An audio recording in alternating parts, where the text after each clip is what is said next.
আসসালামু আলাইকুম। সাথে আছি আমি সাদ্দাম হুসাইন। ভিডিওতে আলোচনা করব যাদের চুল পড়ে যাচ্ছে, অর্থাৎ যাদের চুল পড়তে মাথার টাকের পর্যায়ে রয়েছে বা যাদের মাথা থেকে অতিরিক্ত পরিমাণ চুল পড়তেছে বা আপনারা চুল পড়ার সমস্যা নিয়ে বেশ উদ্বিগ্ন রয়েছেন।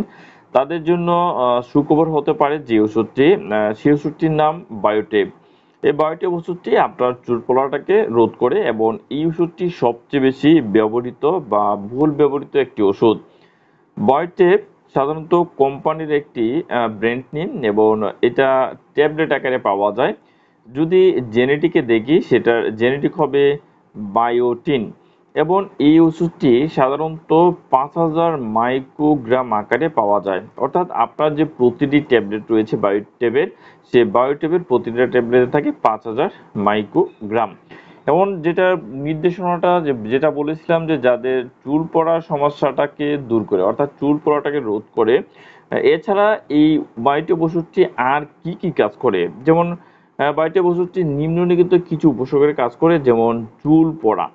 এটা চুল পড়া রোধ কাজ করে বা চুল পড়ার চিকিৎসায় এটাকে ব্যবহার করা হয়।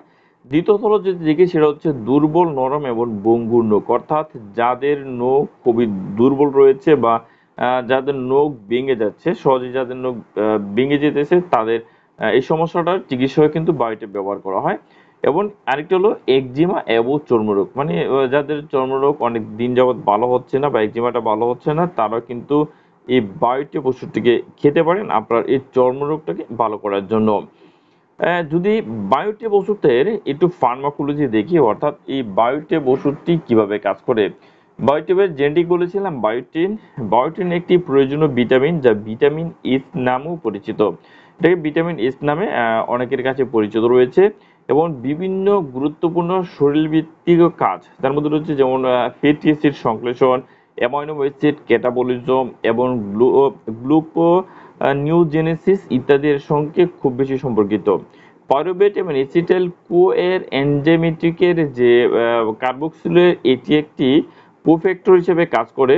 বায়োটিন ইপিডার্মাল কোষটাকে বৃদ্ধি করে এবং বিভেট্রাককে যে প্রভাবিত করে এবং এর কারণে আপনার যে চুল, ত্বক ও নখের গঠন এবং চুল ও ত্বক নখের যে নতুন করে তৈরি করতে বেশ গুরুত্বপূর্ণ ভূমিকা পালন করতে পারে এই বায়োটেপ বা বায়োটিন ওষুধটি। এটি কি করে? চুলের গোড়ায় থাকা যে মাইটোকন্ড্রিয়াল কার্বক্সিলের কোএনজাইম হিসেবে কাজ করে এবং কেরোটিনের যে গঠনটা রয়েছে সেটাকে উন্নতি করে। ফলশ্রুতিতে কি হয় যে বায়োটিনের অভাবজনিত যে চুল পড়াটা রয়েছে সেটা ভালো করার পাশাপাশি অন্যান্য লক্ষণ, যেমন আপনার ডার্মাটাইটিস এবং এসিডি ইউরিয়াটাও কিন্তু দেখা দেয় বায়োটিনের অভাবে। তাহলে চুল পড়া যদি বায়োটিন কম থাকে, আপনার চুলও তো পড়বে, সেক্ষেত্রে আপনার এই ডার্মাটাইটিস অর্থাৎ স্কিন ইনফেকশনটা তৈরি হয় এবং আরেকটা হচ্ছে এসিডিউরিয়াটা, অর্থাৎ ইউরিক অ্যাসিডটা বাড়তে পারে, সেই সমস্যাটা থাকে। যে কোনো ধরনের চুল পড়ার সমস্যায় বায়োটিন সর্বাধিক ব্যবহৃত একটি ওষুধ। যে কোনো চুল পড়ার যে বায়োটিন বা বায়োটিক ওষুধটিকে ব্যবহার করা হয়। এবং যদি খাবারের নিয়ম বা মাত্রা বা সেবনবিধি বলি, বায়োটিনের সেবনের মাত্রা রোগের ধরন এবং রোগের যে বয়স রয়েছে তার উপর কিন্তু নির্ভর করে। সাধারণত প্রাপ্তবয়স্কদের ক্ষেত্রে প্রতিদিন ১ থেকে ৩টি ট্যাবলেট খাওয়া যায়, অথবা চিকিৎসকের পরামর্শ অনুযায়ী কিন্তু এটাকে আপনারা খেতে পারবেন। বাচ্চাদের ক্ষেত্রে ১ সপ্তাহ থেকে ২ বছর বয়সে শিশুদের বায়োটিন অভাবজনিত সমস্যা, যেমন খিঁচুনি, বৃদ্ধিটা ব্যাহত হতে পারে, মাংসপেশিটা অসম ক্রিয়া করতে পারে, অসচেতনতা হতে পারে, অচেতন যেটা বাচ্চা অচেতন থাকে এবং ঘন ঘন শ্বাস নেওয়া ইত্যাদি সমস্যা দেখা দিতে পারে। এসব বাচ্চাদের ক্ষেত্রে বা এসব রোগের ক্ষেত্রে ৫ থেকে ১০টি ট্যাবলেট গুঁড়া করে পানির সাথে বা ফলের জুসের সাথে খাওয়ানো যেতে পারে এবং এটা অবশ্যই আপনার নিকটস্থ ডাক্তারের সাথে পরামর্শ করে আপনি এটাকে খাওয়াতে পারেন। এবং প্রস্তাবিত গ্রহণের যে পরিমাণটা, যেমন নবজাতকের ৬ মাস, যদি ০ থেকে ৬ মাস বয়স হয়ে থাকে সেক্ষেত্রে ৫ মাইক্রোগ্রাম প্রতিদিনের দরকার রয়েছে এবং ৭ থেকে ১২ মাস বয়সী শিশুদের ৬ মাইক্রোগ্রাম প্রতিদিন এটাকে দিতে হবে। শিশু রয়েছে, যেসব শিশু অর্থাৎ ১ থেকে ৩ বছরের যে শিশু রয়েছে তারা ৮ মাইক্রোগ্রাম প্রতিদিন এবং ৪ থেকে ৮ বছরের যে শিশু রয়েছে তাদের ১২ মাইক্রোগ্রাম প্রতিদিন এটাকে খেতে দিতে হবে। পুরুষ এবং মহিলাদের ক্ষেত্রে কি যে 9 থেকে 13 বছর 20 মাইক্রোগ্রাম প্রতিদিন এবং 14 থেকে 18 গ্রাম 18 বছর বয়সে যে মানুষ রয়েছে বা তাদের ক্ষেত্রে 25 মাইক্রোগ্রাম প্রতিদিন এবং যাদের বয়স 19 এর উপরে রয়েছে তাদের 30 মাইক্রোগ্রাম প্রতিদিন খেতে হয় বায়োটিনটা। গর্ভাবস্থায় 30 মাইক্রোগ্রাম প্রতিদিন খেতে হয় এবং স্তন্যদানকালে বাচ্চাকে বুকের দুধ খাওয়ানোর সময় কিন্তু 30 মাইক্রোগ্রাম প্রতিদিন আপনাকে বায়োটিন খেতেই হবে। এটি কিন্তু খুব গুরুত্বপূর্ণভাবে রয়েছে।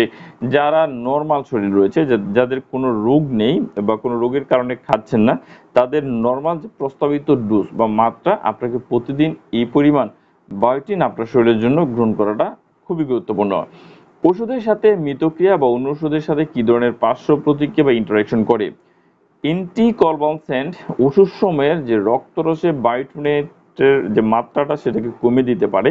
যারা অ্যান্টিকনভালসেন্ট বা খিঁচুনির ওষুধ যারা খাচ্ছেন, অ্যান্টিবায়োটিকের ব্যবহারের কারণে কি হয় যে বৃহদান্ত্র উপস্থিতিতে যে অণুবীক্ষণিক যে জীব রয়েছে তা দ্বারা সৃষ্ট বায়োটিনের পরিমাণটা কিন্তু কমে যায় এবং যারা কাঁচা ডিমের সাদা অংশে অত্যাধিক পরিমাণ গ্রহণ করেন তাদের কিন্তু বায়োটিন শোষণ করাটাকে ব্যাহত হতে পারে। যারা কাঁচা ডিমের সাদা অংশটা খান এটাকে এড়িয়ে চলা আপনাদের উচিত। প্রতি নির্দেশনা বা কন্ট্রা ইন্ডিকেশন বা কারা খেতে পারবেন না। বায়োটিনের প্রতি কারো যদি অতি সংবেদনশীলতা রয়েছে সেসব রোগীদের ক্ষেত্রে অথবা বায়োটিনের যদি কারো হাইপার সেন্সিটিভ রিয়েকশন দেখা দেয় সেসব রোগীরা ক্ষেত্রে সাধারণত যে আপনার বায়োটেপ বা বায়োটিন রয়েছে সেটাকে খাওয়া যাবে না, তো বায়োটেপটাকে খাওয়া যাবে না। পার্শ্ব প্রতিক্রিয়া কি হয়? পার্শ্ব প্রতিক্রিয়া হচ্ছে নির্দেশিত মাত্রায় শরীরের জন্য যেটা খুবই সহনীয় সর্বাধিক 200 মিলিগ্রাম মুখে বা 20 মিলিগ্রাম শিরাপথে গ্রহণ করার পরে এর কোনো বিষক্রিয়ার তথ্য কিন্তু পাওয়া যায়নি। অর্থাৎ এটা খুব একদম সহনীয় ওষুধ এবং এটা খুবই কম পার্শ্ব প্রতিক্রিয়া করে থাকে। গর্ভাবস্থা এবং স্তন্যদানকালে গর্ভাবস্থা এবং স্তন্যদানকালে বায়োটিনের ব্যবহারের ক্ষেত্রে এখন পর্যন্ত কোনো তথ্য নেই। যেহেতু প্রথমেই বলেছিলাম যে গর্ভাবস্থায় প্রতিদিন 30 মাইক্রোগ্রাম বায়োটিন আপনাকে খেতে হবে বা বায়োটিন জাতীয় খেতে হবে। সেক্ষেত্রে অবশ্যই গর্ভাবস্থায় এবং স্তন্যকালে কিন্তু প্রতিদিন 30 মাইক্রোগ্রাম রিকোয়ারমেন্ট রয়েছে। তাই অবশ্যই গর্ভাবস্থা এবং স্তন্যকালে বায়োটিনটা আপনাকে গ্রহণ করতে হবে। থেরাপিউটিক ক্লাস কি? থেরাপিউটিক ক্লাসের মধ্যে রয়েছে যে বায়োটিনটা একটি হার্বাল এবং ন্যাচারাসিউটিকের একটি ওষুধ, অর্থাৎ এটি একটি ভেষজ উদ্ভিদ আমরা বলতে পারি, প্রাকৃতিক উপাদান থেকে তৈরি করা একটি ওষুধ। সংরক্ষণ করবেন কিভাবে? সংরক্ষণ হচ্ছে আর্দ্র এবং আলো থেকে দূরে ঠান্ডা ও শুষ্ক স্থানে এটাকে সংগ্রহণ করতে হবে। সকল ওষুধ অবশ্যই শিশুদের নাগালের বাইরে রাখতে হবে। তাহলে এই ছিল যে চুল পড়া রোধে, তাছাড়া একজিমা, নখের ভাঙ্গা রোধে যে ওষুধটি কাজ করে অর্থাৎ বায়োটিন ওষুধটি, সেই বায়োটিন ওষুধটি নিয়ে বিস্তারিত আলোচনা। ওষুধটি কিভাবে কাজ করে, কিভাবে খাবেন, কোন ধরনের পার্শ্ব প্রতিক্রিয়া করে কিনা অন্য ওষুধের সাথে, কারাটাকে খেতে পারবেন না বা পার্শ্ব প্রতিক্রিয়া কি কি করে থাকে সে বিষয়টি নিয়ে বিস্তারিত আলোচনা করা হয়েছে। যদি ভিডিওটি ভালো লাগে অবশ্যই ভিডিওটি একটি লাইক করবেন, কমেন্টস করে আপনার মতামত বা প্রশ্ন করতে পারেন বা পরামর্শ দিতে পারেন এবং আমি চেষ্টা করব আপনাদের প্রতিটি প্রশ্নের উত্তর দেওয়ার জন্য। ভিডিওটি অবশ্যই পরবর্তী ভিডিও নিয়ে খুব শীঘ্রই ফিরে আসবো। সে পর্যন্ত আপনারা ভালো থাকুন, সুস্থ থাকুন। আল্লাহ হাফেজ।